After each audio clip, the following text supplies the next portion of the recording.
We are at Flow State Bouldering, the newest climbing gym in the Philippines. What we're doing is prepping for the Nationals.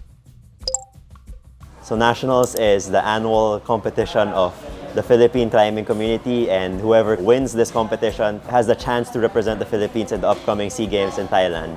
Right now, in this gym, we have some of the finest route setters in the country putting together dozens and dozens of boulders.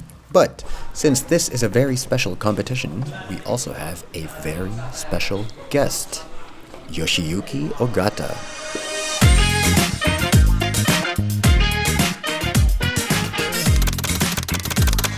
This is my first time climbing in Philippines. I have been to Philippines for sightseeing, but I didn't climb on that time. So I was super psyched to see like Filipino levels of climbing here.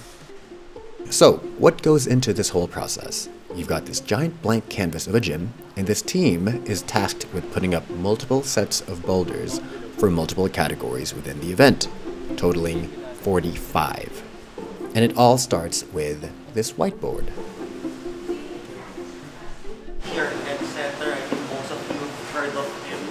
Yoshiyuki creates a chart detailing different grade levels signified by color.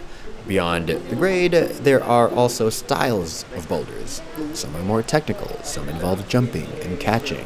Here, Yoshi uses words like electric, or dynamic, or slabby. From there, he assigns everyone a part of the wall where they get to put together their own boulder.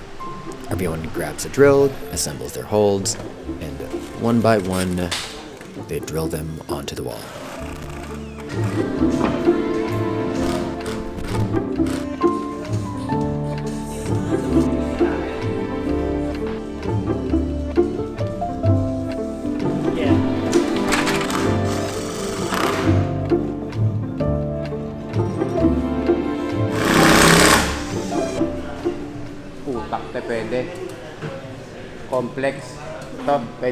This is the first time someone of this caliber has been involved in the Philippine competitive climbing scene.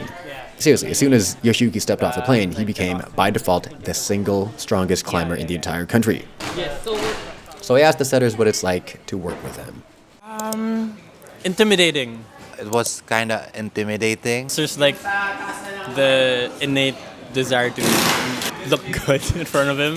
Since, you know, he's Ogata. Not so much. In climbing, okay.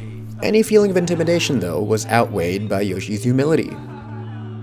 First impression is very quiet, but then he's just humble actually.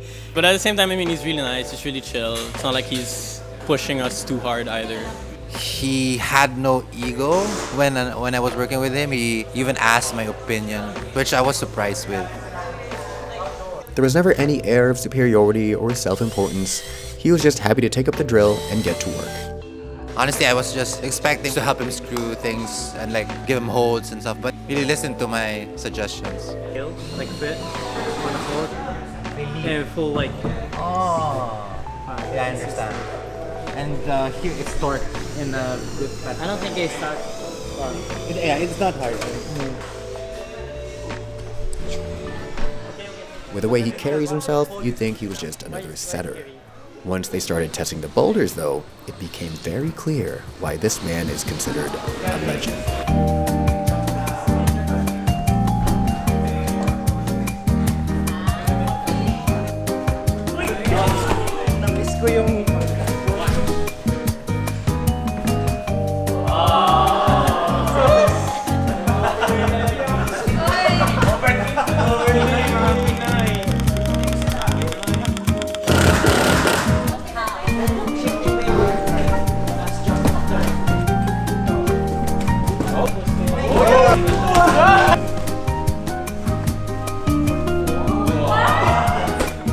Watching him do it, he was like floating. Like he floats like maybe like not a butterfly. What do you call that? The lemur. Lemur. He looks like a lemur. Now, obviously, Yoshiyuki didn't fly all the way here just to flex and remind us Filipinos just how far behind we are in terms of ability. To him, this is an opportunity to share some of the knowledge he's picked up both as a competitor and a setter. Japanese climbing culture is one of the all this in Asian countries, so Japanese climbers should share like our experiences to the countries of Asia. I learned a lot from him. Like he's teaching us along the way while we were setting. He like teaching us techniques. I want like two tops. Two tops. I feel more. Two tops will be Should be harder. On certain boulders, he wants everyone to top it. For some boulders, it's okay if that some competitors only reach the zone.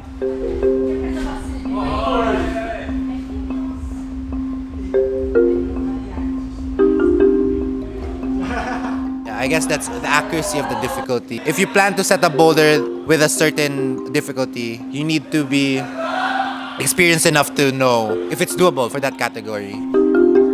When Dom talks about accuracy, he's referring to the type of setting that takes into account the climbers as well as the audience. If everything is just difficult for the sake of being difficult, it would be just as entertaining as watching a bunch of law students take the bar exam. But also, if everything's too easy and everyone tops everything, you'd walk away dissatisfied, since you wouldn't really know who is actually the best, which is the whole point of competition.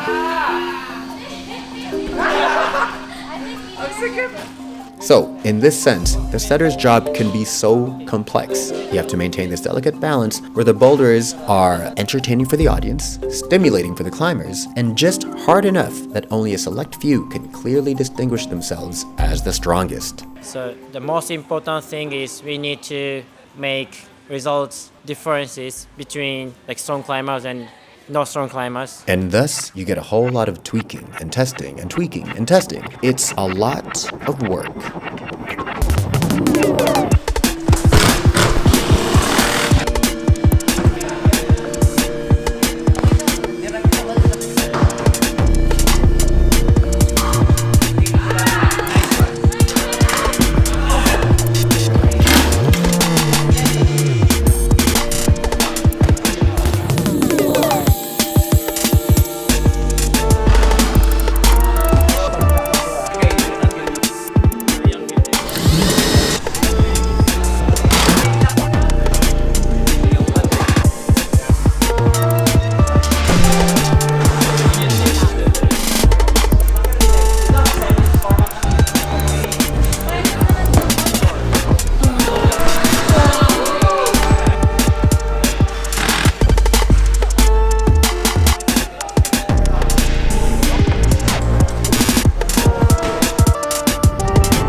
Climbing as a sport isn't as simple as, say, basketball, where all you need to play is a ball and a hoop. This sport is uniquely dependent on infrastructure.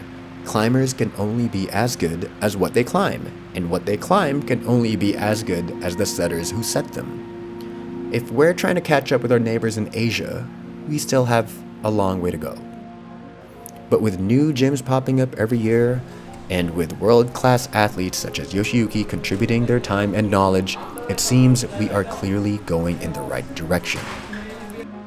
We might not suddenly have a crop of Olympians in the span of one weekend, but everyone in this team has been putting in the work, paving the path for future contenders, contributing to the growing climbing community, little by little, one plastic hold at a time.